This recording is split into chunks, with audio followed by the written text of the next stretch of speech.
企业家们寄予了很高的期望，充分体现出莫迪总理本人和印度人民对发展同中国经贸合作的信心和期待。在莫迪总理访华期间，同习近平主席、李克强总理和张德江委员长分别进行会见、会谈，就中印间构建更加紧密的发展伙伴关系、丰富合作内涵、提升合作水平达成了重要的共识。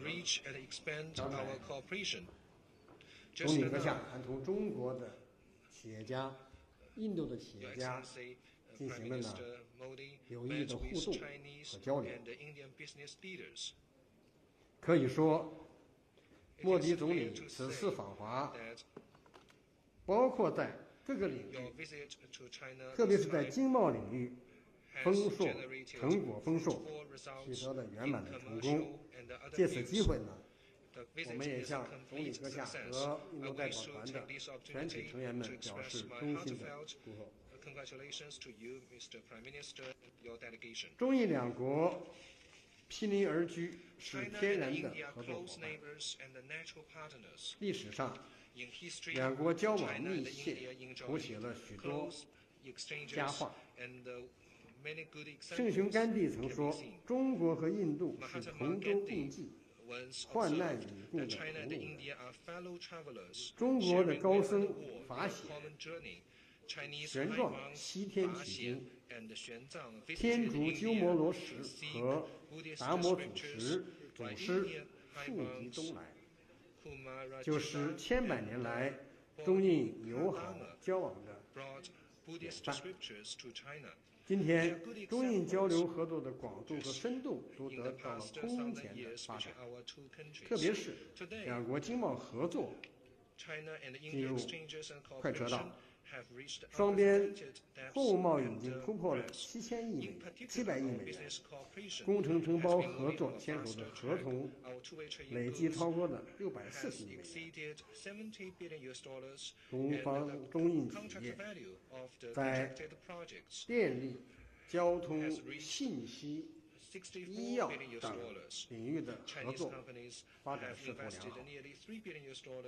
作为全球最具活力的两大新兴经济体，中印之间的关系已经远远超出了双边的范畴，具有广泛的地区和全球影响。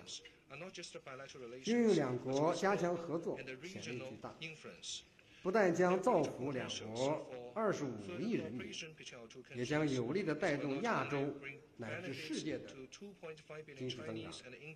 我们应当携起手来，坦诚相待，努力实现两国的和平发展、合作发展、互利发展、包容发展，构建中印的命运共同体。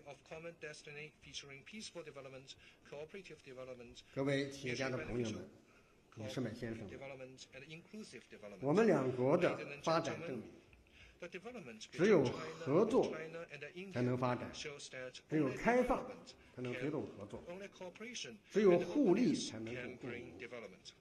中国30多年来的快速发展的一条基本经验就是改革开放，在自身得到发展的同时，也让参与中国经济建设的外资企业获利获益。我们很高兴地看到，印度在莫迪总理的带领下，正在推进改革、扩大开放。我们完全有理由相信，中印企业都将能够从中受益和发展。去年，习近平主席成功地对印度进行了正式访问，此次莫迪总理成功地对中国进行回访。标志着中印经贸合作进入了一个新的机遇期。两国工商界应当牢牢地把握这一机遇，发掘商机，实现互利共赢、共同发展。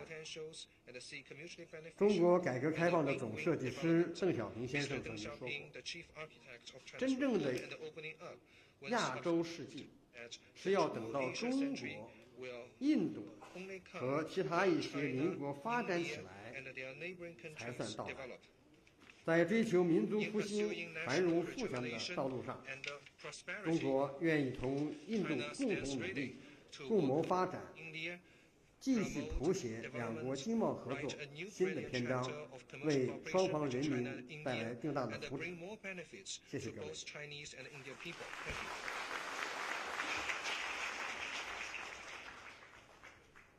谢谢高虎城部长。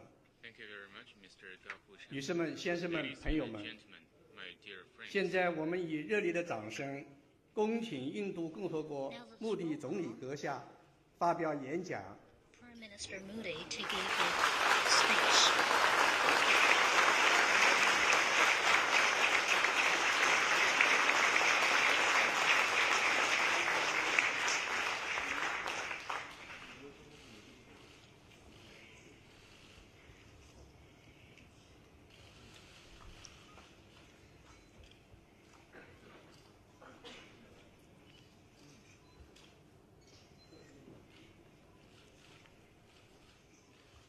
The leaders on dais and the delegates from the India and China business community. Friends, I'm really happy to be here with you. Before coming to this forum, I had every detailed discussion with the CEOs of major Chinese companies. I'm sure our interactions today will lead to benefits to the people and business of the two countries. Along with me, a number of officials and prominent Indian CEOs are also present here. As you know, China and India are two great and old civilizations of the world. They have provided many lights of knowledge to the entire human society. Today, together, we represent more than 1/3 of the global population. India and China have a common history of 5,000 years and a common boundary of over 3,400 kilometers. 2,000 years ago, at the invitation of the Chinese Emperor Ming, 2 Indian monks came to China. They brought many Sanskrit scriptures on 2 white horses. They translated many Buddhist scriptures into Chinese language. It is believed that they introduced Buddhism in China. The king built a temple in honor of this event. The temple is popularly known as White Horse Temple. The temple then increased in importance as Buddhism grew within China and spread to Korea, Japan, and Vietnam. The serenity of Buddhism in Asian countries is the seed of their success. I strongly believe that this century belongs to Asia, and Buddhism will be a further unifying and catalyzing force among the Asian countries. Your famous scholars like Fashian and Sevenjang have taught many secrets of Chinese wisdom to Indians. In addition, they discovered many secrets within India itself. Sawanjang had visited my own hometown in Gujarat. From his works, we know today that there was a Buddhist monastery there. When Sawanjang returned to China, he brought with him Sanskrit scriptures and books of wisdom. The traditional system of medicine of the two countries based on natural elements also have a lot in common. In recent times too, this stream of knowledge is flowing across our borders. Professor Chi Shanil of Peking University was a great Sanskrit scholar. He spent most of his part of his life in translating Valmiki's Ramayana into Chinese. Indian government has honored him by bestowing prestigious award in 2008. More recently, Professor Chin Ting Han has translated Tulsi Ramayana into Chinese. Translations of Bhagavad Gita and Mahabharata are also popular with Chinese people. I thank these Chinese scholars for introducing Indian culture to the Chinese people. Friends, India has always been a knowledge society. Wherever you have been an innovating society, ancient China was highly advanced in science and technology. Like Indians, the Chinese, they too sailed to Americas and distant corners of the world in their ships. They had the marine compass and gunpowder. But I must add that during this time, Indian astronomy and mathematics were quite popular in China. Indian astronomers were appointed on the official boards set up to prepare calendars. The Indian concept of zero and that of 9 planets have been helpful in discoveries in China. So our ideas had a role to play in your innovations. Thus, we have a lot in common and we can do a lot together. As we help each other growing spiritually, we have to help each other growing economically. There are instances of such economic exchanges in the past. It is beloved that China gave silk and paper to India. We both have potential of growth and problems of poverty which we can tackle together. I'm personally committed to take the cooperative process forward.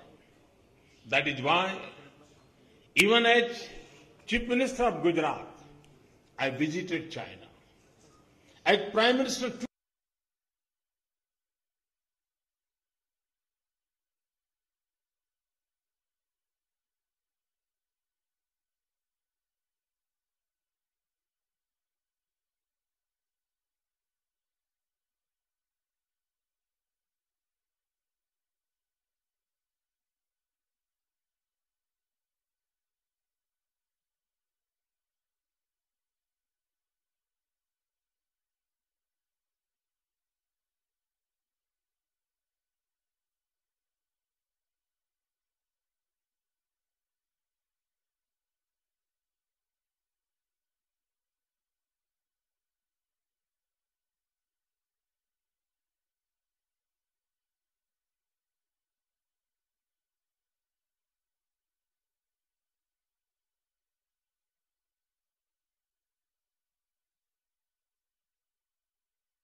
infrastructure and related developments is very huge in India.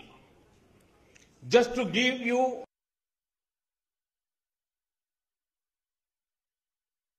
50 million houses by 2022. In addition, we are going to develop smart cities and mega industrial corridors. For this purpose, we have refined our foreign direct investment policy in construction. We are also coming up with a regulatory framework for this sector. We have targeted 175 gigawatt of renewable energy in next 5 years. In addition to generation, the issues of transmission and distribution of electricity are equally important for us. We are modernizing our railway system, including signals, engines, and railway stations. We are planning metro rail in 50 cities and high-speed trains in various corridors. Similar is the case with highways, which we want to build in faster way. We are putting up new ports and modernizing the old ones through an ambitious plan called Sagar Mala. Similar focus is on upgrading the existing airports and putting up regional airports to enhance connectivity to places of economic and tourist importance. In financial services too, we are moving towards a more inclusive and faster delivery of financial products, including bank loans and insurance. For this purpose, we opened 140 million bank accounts, increased foreign direct investment and insurance up to 49%, and have set up Mudra Bank to fund the micro businesses. Recently, I have launched innovative schemes for insurance and pension to enhance social security of our citizens. In March this year, I had a discussion with Jack Ma of Alibaba in Delhi about possible cooperation for strengthening this microcredit sector of India. As you have successfully done, we also want to promote manufacturing in a big way, particularly to create jobs for our youth, who forms 65% of our population. Hence, we want to make things in India. For the purpose, we have launched a campaign called Make in India. It is also effort of my government to encourage innovation, R&D, and entrepreneurship in country. In this year's budget, we have set up some innovative institutional mechanism for that purpose. We have to learn from you about the development of labor-intensive industries, creating conditions for sustainable foreign direct investment, skill development, infrastructure creation, and export-led development model. All this is a historic opportunity for the Chinese companies. You will already be knowing the direction of my government and the steps we are taking. We have committed ourselves for creating and improving the business environment. I can assure you that once you decide to be in India, we are confident to make you more and more comfortable. Many Chinese companies have the possibility of investing in India to take advantage of India's potentials.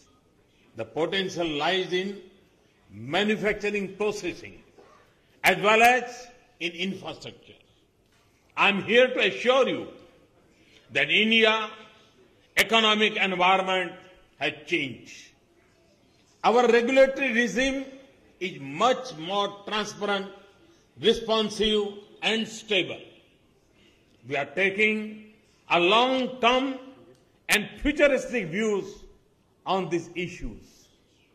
A lot of efforts have been made and are still underway to improve the ease of doing business. We do believe that foreign direct investment is important and it will not come in the country without globally competitive business environment. Therefore, we have rationalized a number of issues which were bothering the investors.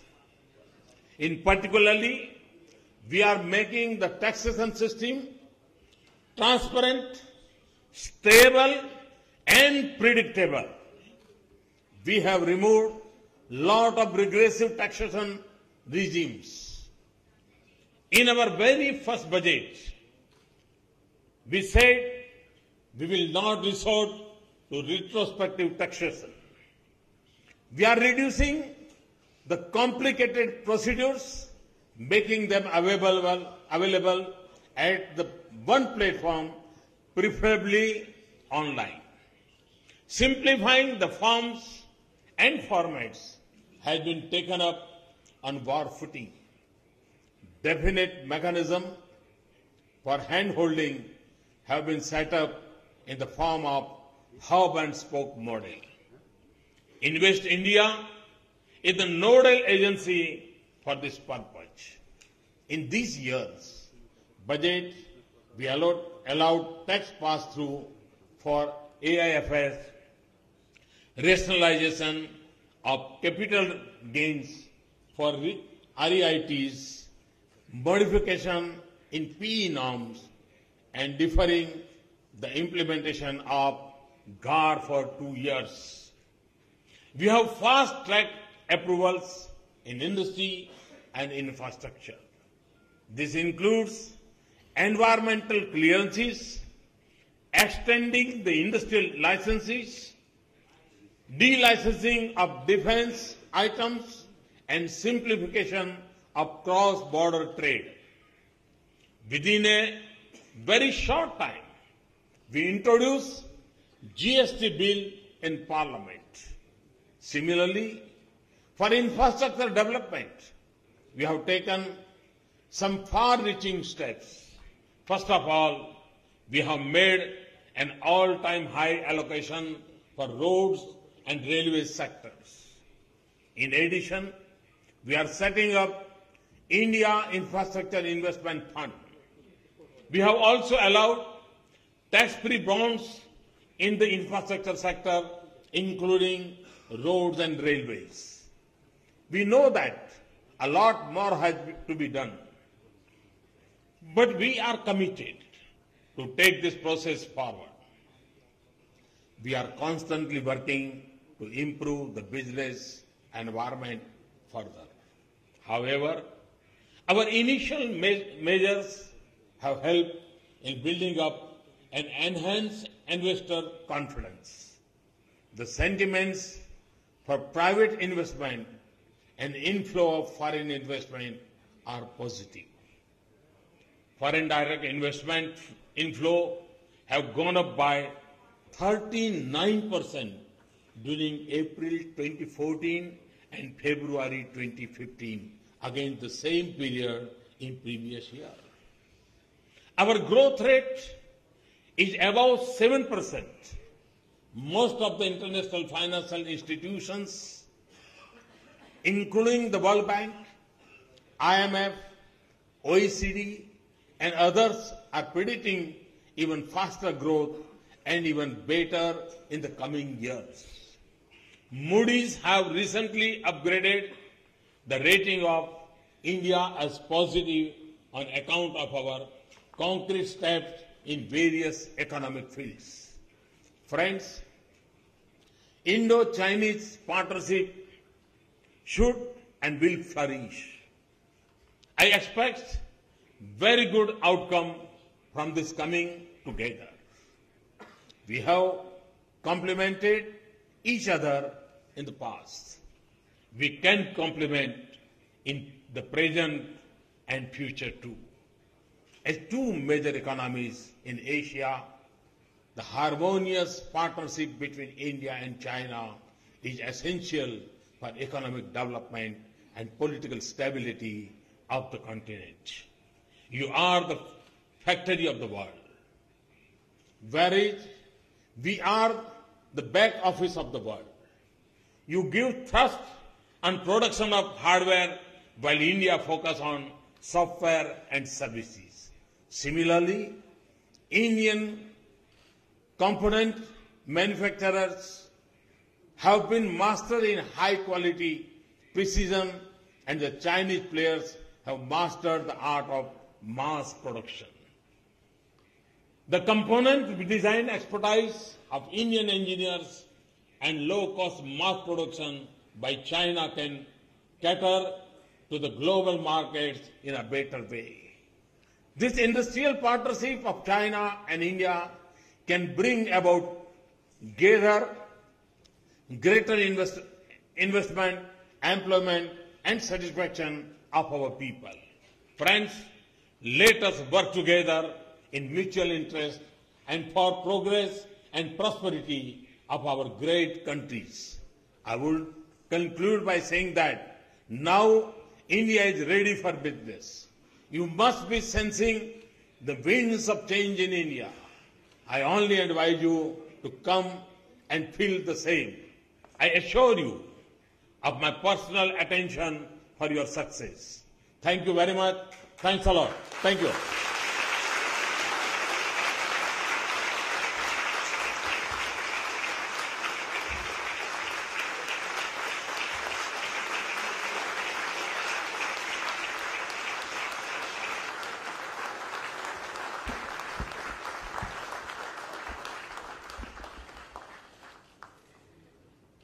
谢谢总理阁下。 Thank you very much, Prime Minister. 女士们、先生们， Ladies and gentlemen, 刚才穆 just 迪 now 总理阁下 we 发 have 表了 heard 重 the 要演 great 讲， and important remarks of 为我 Prime 们描绘 Minister 了中印 Modi, 两国构 describing 建更 a 紧密的 very 发 good 展伙伴关 outlook 系的 based on 美 a 好愿景。 closer economic partnership 让我 between 们 the 深 two 刻 great 感受到 countries of 中国与 India 印度 and 两 China. 国 So based on 开 these 展经 remarks, 贸 we 和交流 deeply 的 feel 前景 that 线， we enjoy great 携手 prospect 共 for 进 economic 共 and 谋发展 trade 的天地 cooperation between the two great nations. We really have huge room 让我 for 们共同祝 collaboration 愿 down 中 the 印 road. 两国 So let's 合作发 wish 展 a 结出 successful 后果。 cooperation and the positive fruits 下 based on 面 the 请 partnership 英 of 驻 these 驻 two 大 countries in the 驻华 future. 大使团 The 商 next, 务参战 we're gonna 康南女士 invite 主 Mrs. 持 Namya 协议 C. 冠文仪式。 Kampa to serve as the chairwoman for the agreements exchange ceremony.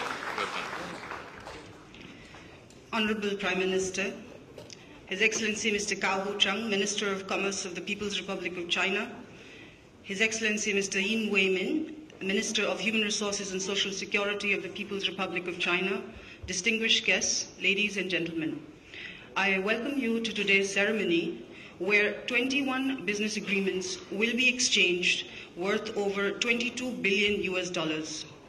The agreements cover bilateral commercial engagement in sectors like renewable energy, industrial parks, power, steel, logistics, finance, and media and entertainment. First, we have an MOU between Wellspun Group of India and Trina Solar of China to jointly set up 500 megawatts of photovoltaic cell and 500 megawatts of photovoltaic solar module production in India.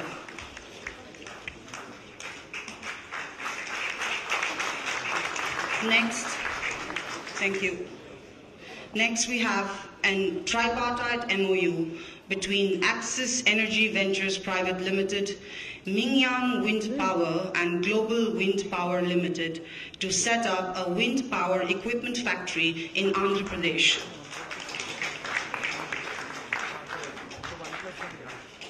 Thank you. Next, we have a framework agreement between Adani Power Limited and Golden Concord Holdings Limited to establish an integrated PV industrial park in the Mundra SEZ and to explore investments in gas power generation and natural gas industry. We next have an MOU between SL Group of India and JA Solar of China to set up a solar cell and module manufacturing facility. JA Solar of China to set up a solar manufacturing facility.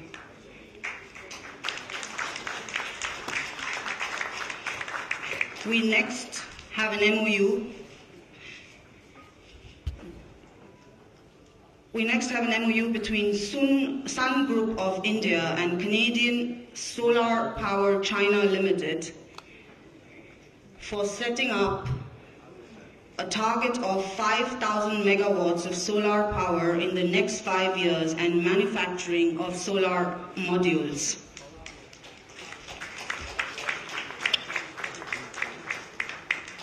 Thank you. We next have an MOU between Wipro Limited and Dalian ETA China Holdings Limited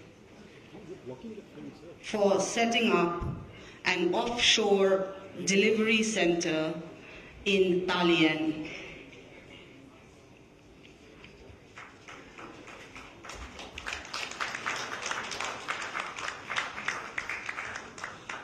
We next have an MOU between Bharti Airtel Limited and China Development Bank for financing of telecom equipment.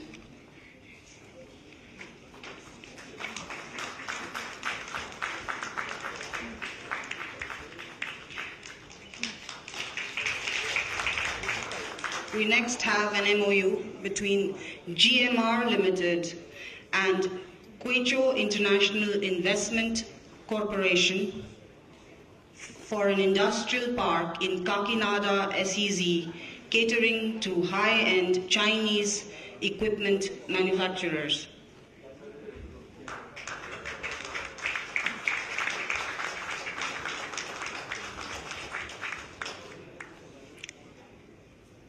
We next have an MOU between the Industrial Extension Bureau of the Government of Gujarat and the China Small and Medium Enterprises Investment Limited for setting up industrial parks in Gujarat on pharmaceuticals and textiles.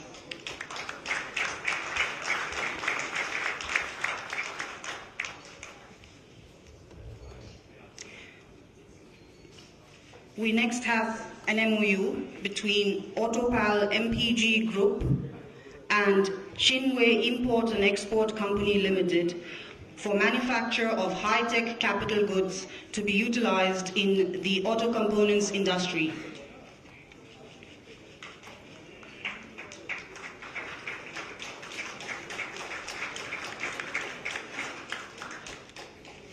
We next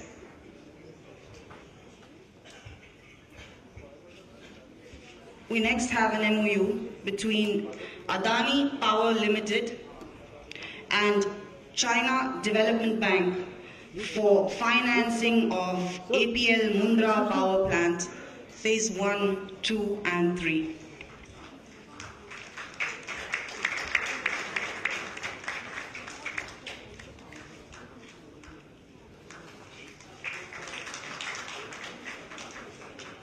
We next have an MOU between Infrastructure Leasing and Financial Services Limited and ICBC Bank of China in financing.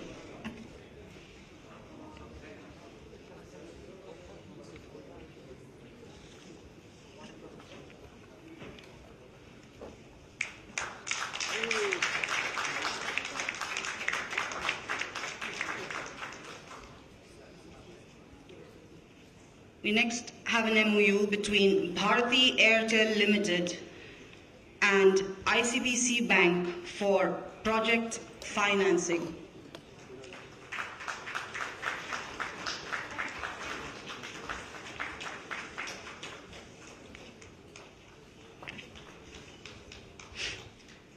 We next have an MOU between infrastructure, leasing and financial services energy company, and the China Huaneng Group for the Nana Leja 4,000 megawatts thermal power project.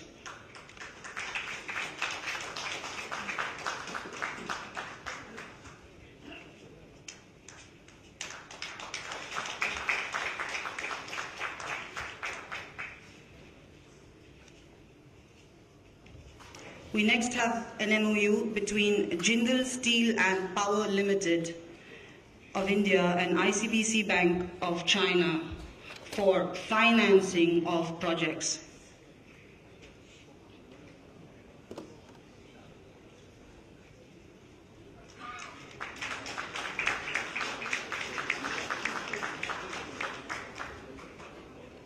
We next have an MOU between Welspun Group of India and China National Technical Import and Export Corporation for setting up an integrated steel project in India.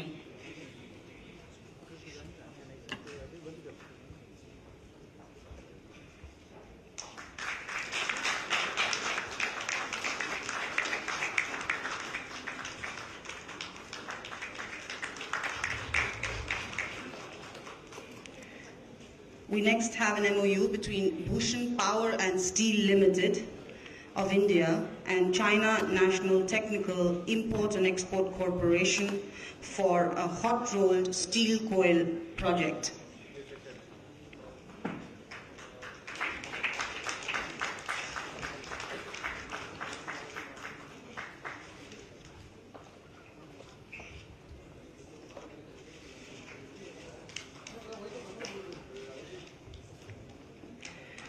We next have an MOU between Adani Port and SEZ Limited of India and Guangzhou Port Authority of China to establish a sister port relationship between Mundra Port and Guangzhou Port.